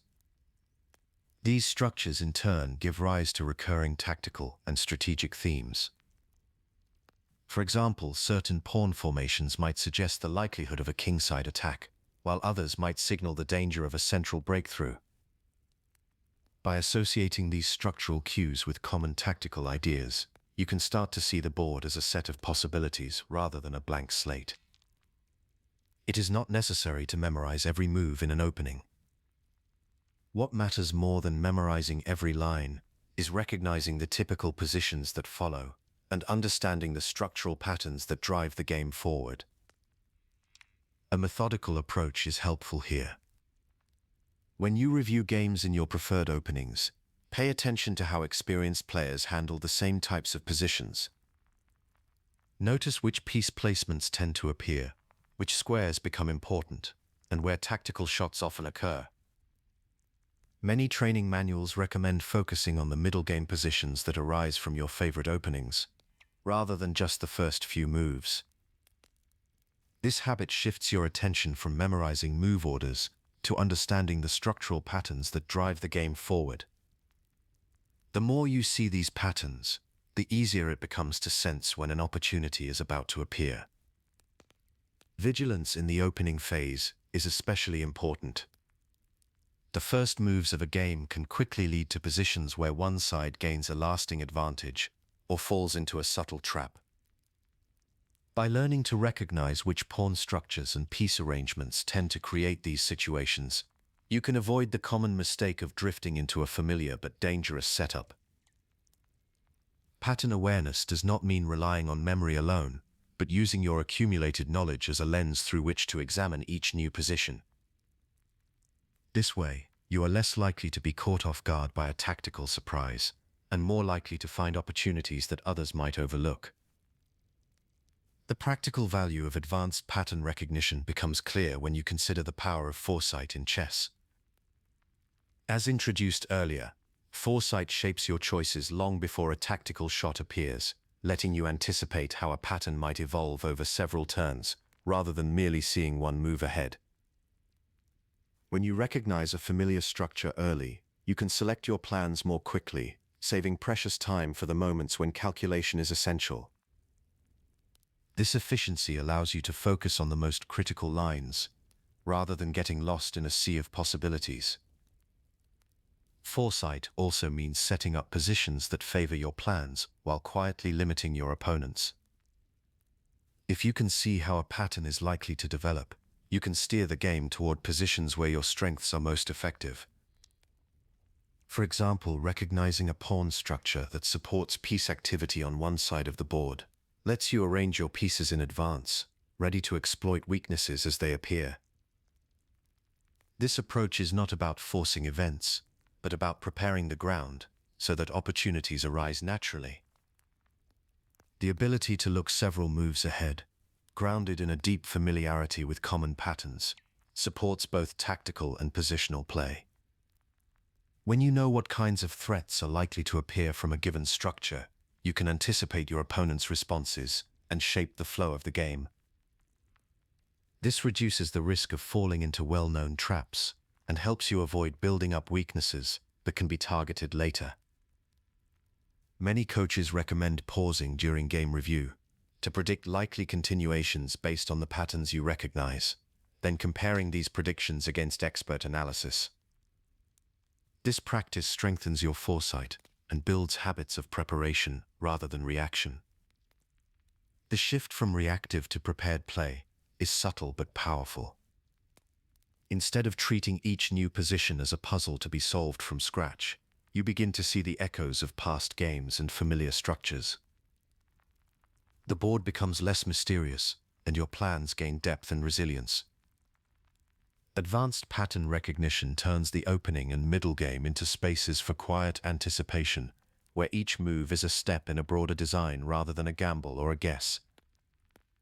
This way of thinking prepares you for more advanced strategic ideas, where the patterns you recognize are not just tactical, but woven into the fabric of your overall approach. With each game, your sense of foresight grows, preparing you mentally for the challenges of early aggression and beyond. Chapter 14. The Psychology of Early Aggression. Aggression in chess is not only a matter of moves and calculation. It is also a quiet test of nerves and perception. When a player chooses to open with forceful intentions, the board itself seems to shift. The opponent is pressed to respond to immediate threats, often before they have settled into their own plans. This early initiative acts as a kind of pressure, not just on the pieces, but on the mind. Suddenly, the familiar patterns of development are interrupted. The defender finds themselves calculating under a new weight, searching for answers in positions that feel less comfortable and less predictable. This psychological pressure does not always lead directly to mistakes, but it can increase the likelihood of error. The defender is asked to solve more problems in less time. There may be several dangers to address at once, and each decision carries the risk of missing something subtle. The tempo shifts. The player under attack can feel one step behind, often reacting rather than initiating, and struggling to fully catch up. This sense of being chased by the initiative can lead to discomfort or even hesitation, as the defender tries to regain control of the situation. The experience of sustained pressure can be narrow and confining. When an early attack targets a specific weakness, the defender's choices may become restricted. Their moves are shaped not by their own plans, but by the need to avoid immediate disaster. This narrowing of options can be deeply unsettling. In some cases, the defender will spend more time than usual, searching for the right response, and may feel that the game is being dictated to them rather than played on equal terms. The psychological effect is subtle but real. Even if the threats can be handled, the feeling of being under siege can linger. For the player on the attacking side, this atmosphere is both a tool and a responsibility. It is easy to see only the discomfort of the opponent, but it is just as important to understand the mindset required to create and sustain this pressure. Early forward play demands preparation, not only in terms of patterns and tactics, but in mental readiness. The attacking player must be able to focus on the position as it is, not as they hope it will become. This means evaluating whether each threat is real, whether each sacrifice is justified, and whether the risks are worth the potential rewards. Confidence is essential, but it must be grounded. It is not enough to trust in attacking intent alone. The player needs to believe in their own ability to recognize opportunities and to calculate with clarity, even when the position is sharp and the clock is ticking. This confidence grows from experience, from seeing patterns repeat, and from knowing that even if the attack stalls, composure can be maintained. The attacking player must be prepared to accept that not every forward move will succeed, and that setbacks are part of the process. A calm approach to risk is what separates effective initiative from impulsive play. There is a difference between boldness and recklessness. The player who prepares for aggression knows that some attacks will be speculative, as discussed in Chapter 11, and that not every sacrifice can be proven correct in advance. The important thing is to keep the mind steady, to treat each position objectively, and to avoid letting emotion cloud judgment. This steadiness allows a player to shift gears if an attack does not break through, and to continue the game without losing balance. Maintaining focus is the thread that ties aggressive play together. Distraction or impatience can turn a promising initiative into a lost opportunity. The attacking player benefits from routines that settle the mind before the game begins, helping to enter the early phases with clarity rather than haste. When this preparation is in place, pressure becomes a tool for shaping the game, not a gamble for quick results. Still, even with careful preparation, there is always a line between assertiveness and overreach. The strongest players learn to recognize when aggression is starting to drift toward recklessness.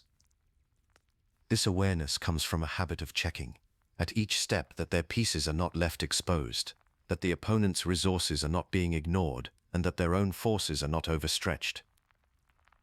Aggressive intentions must be tested against the concrete details of the position. Counting attackers and defenders on key squares, verifying that no piece is left vulnerable without compensation, and being alert to the opponent's tactical replies are all part of this discipline. If an attack does not yield immediate gains, the psychological resolution becomes the next focus. The player must be willing to pull back, to consolidate, and to maintain composure. This is not a sign of weakness, but of control. It shows an understanding that aggression is one tool among many. Sometimes the best move is not to press further, but to regroup and prepare mentally for the next phase. The real strength of early aggression lies in this balance. It is the willingness to seize the initiative, tempered by the discipline to know when to pause, to check, and to maintain psychological resilience. The psychological pressure created by early threats is most effective when it is backed by clear thinking and a readiness to adjust as the game unfolds. In this way, aggression becomes a form of quiet leadership on the board, shaping not just the moves but the flow of thought and the rhythm of decisions for both players. Recognizing this interplay is one step toward a deeper, more resilient style of play, where each game becomes a conversation between intention and response, and every decision is shaped by both clarity and care. Chapter 15. Adapting to opponent responses. After an aggressive opening, the position rarely unfolds exactly as planned, and how you respond to that gap defines whether your early advantage holds or fades. As we have already seen, it means not locking yourself into a single line of play, but remaining open to what each move reveals. After an assertive start, it can be tempting to press forward with the original plan, hoping that early momentum will carry through. Yet chess is full of shifts and surprises. An opponent's response may block your path, undermine your threats, or change the character of the position entirely. When this happens, the player who clings too tightly to their first idea often finds that their early advantage slips away. The key idea here is that flexibility is not a retreat from strength. It is a form of strength in its own right. The board is always changing, and a rigid approach can lead to missed opportunities or even direct losses.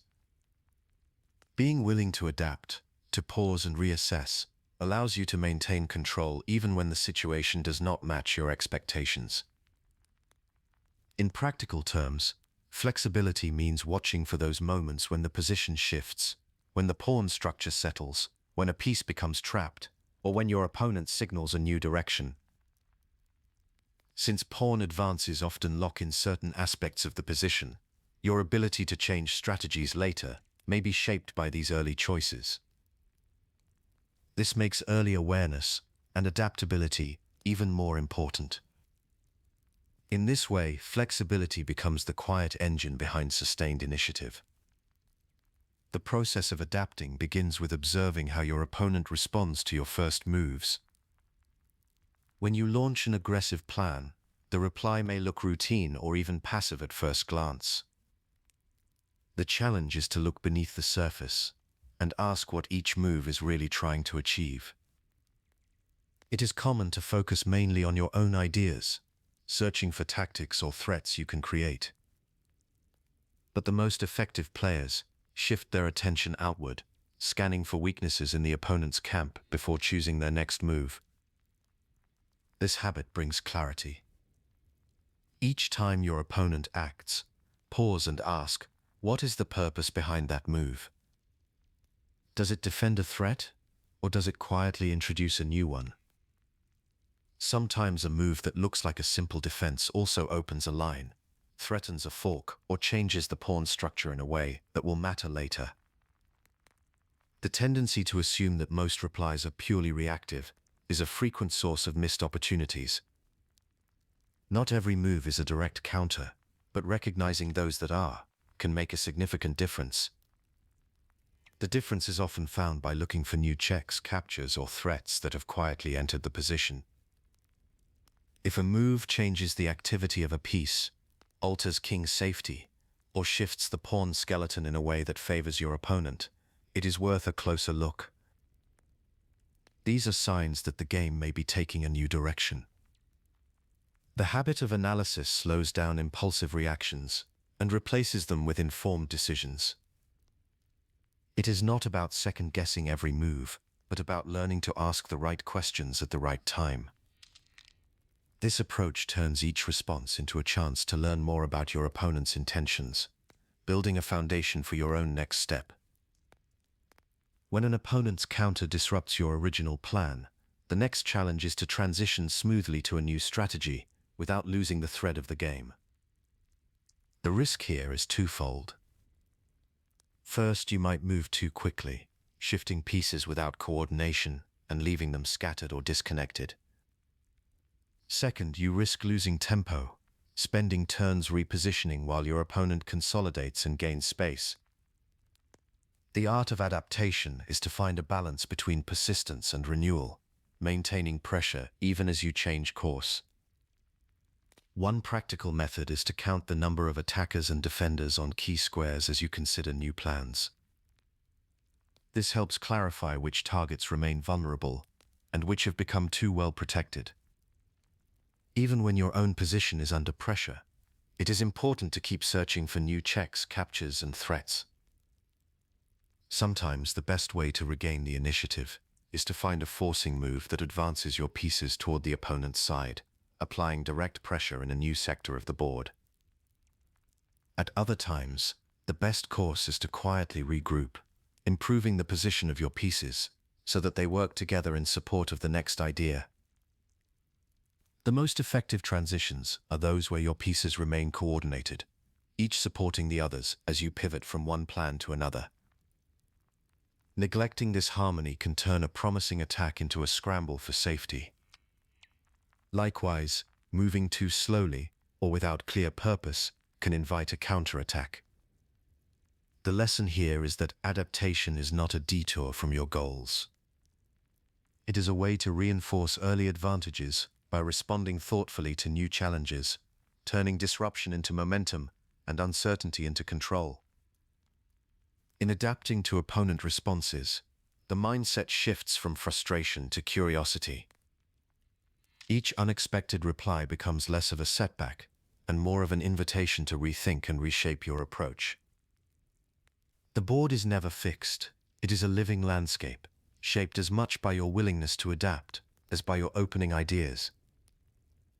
With this perspective, each move is not just a test, but a chance to deepen your understanding of the game's hidden patterns and possibilities.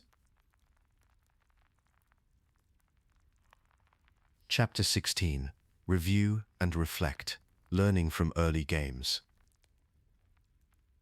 The game is over, the pieces are still, and somewhere in the moves just played lies a lesson waiting to be found. This process of review is more than a routine. It is a window into the choices and patterns that shape your play. By examining your own games, you begin to notice not just the moves that succeeded, but also the moments where calculations slipped or an idea went untested. Both successes and mistakes have something to teach. Reviewing a win lets you trace the thread of a well-executed tactic or see how small advantages accumulated. Examining a loss may reveal a missed fork, a pin that escaped your attention, or a decision that opened the door to trouble. Recording your games, even with simple notation, lays the groundwork for meaningful reflection. A balanced approach to self-review is essential. It is easy to focus only on mistakes or to celebrate victories without asking why things went well. Yet both sides of the experience matter. Noticing recurring errors can prevent you from repeating them, while understanding the roots of your successes reinforces patterns that are worth repeating. Reviewing your own games is not about judging your ability or seeking perfection. Instead, it is a way to build awareness of tendencies, both good and bad, so you can make more informed choices in the future. The more often you engage in this reflection, the easier it becomes to see your own thinking at work, to spot gaps in calculation, and to recognize tactical opportunities you might have missed. Over time, self-reflection becomes a quiet skill in its own right. As you develop this discipline, the act of looking back loses its sting. Mistakes become less about regret and more about information. Each review is a chance to see how a particular move led to an advantage or created a hidden weakness. Patterns begin to emerge, and you start to notice which themes recur in your play. Some players find it helpful to annotate their moves, using familiar notation symbols to mark strong or questionable choices. This practice is not about labeling yourself as a good or bad player, but about creating a map of your decisions to guide future improvement. The real value lies in the honest, unhurried look at what actually happened, without harsh self-judgment or unrealistic expectations. There are several practical ways to analyze your games, each offering its own strengths. Manual review is a time-tested method. By replaying your move sequence on a physical or virtual board, you create space to pause at each decision point and ask, "What was I thinking here?" Many players mark the moments where the character of the position changed, noting when an advantage was gained or lost. Recording brief notes or symbols in your game record can help you track these critical turns. This approach is accessible and requires only your score sheet and a board, making it a reliable foundation for regular analysis. Simple software tools add another layer of support. Many beginner-friendly programs allow you to input or import your games and step through them move by move. Visual aids, such as highlighting legal moves or showing capture squares, can help you spot tactical patterns that may have been missed during play. Entry-level database tools let you organize your games, making it easier to revisit them later. These digital options do not replace manual review.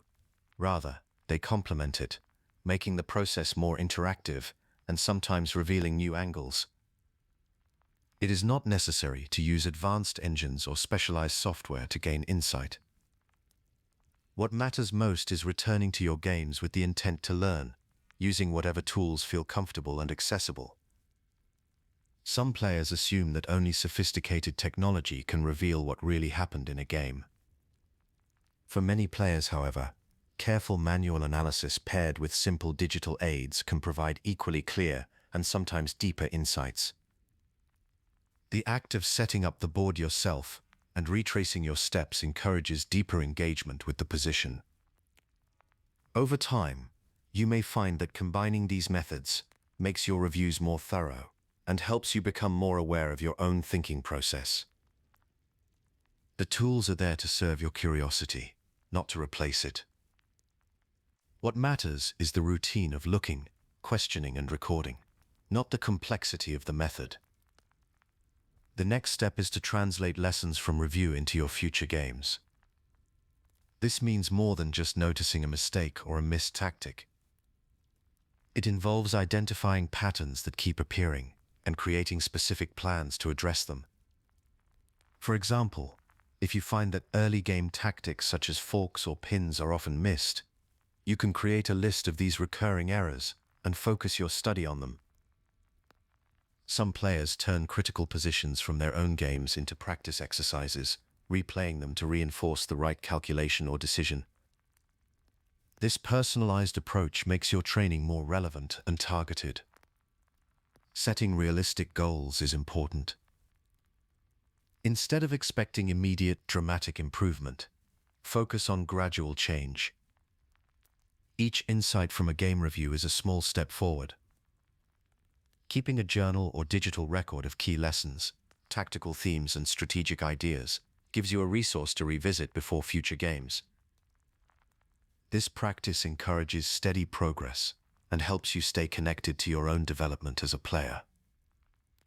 Coaches often assign follow-up tasks based on weaknesses revealed in review, but even on your own you can adapt your study plan to address the patterns you find. Sometimes returning to earlier games after a period of study leads to new discoveries. As your understanding deepens, you may see old positions in a new light, and your assessment of them may change. This process of reanalysis is not about correcting the past, but about measuring growth and refining your sense of what matters most in a position. For many players, the cycle of review, reflection, and application can become a powerful driver of long-term improvement, making each game a step in a broader journey. Reflection is not a pause in your progress, but the foundation that supports every advance. It is the quiet discipline that links each game to the next, transforming scattered experiences into a body of knowledge that is truly your own. By learning to review with patience and curiosity, you create a practice of growth that carries forward, making each new game richer in possibility and more responsive to the lessons of the past. This shift in perspective is not just about fixing mistakes. It is about building a way of thinking that sees every result as a source of insight and every review as a step toward mastery. Chapter 17: Concluding Mastery: Achieving Early Tactical Excellence.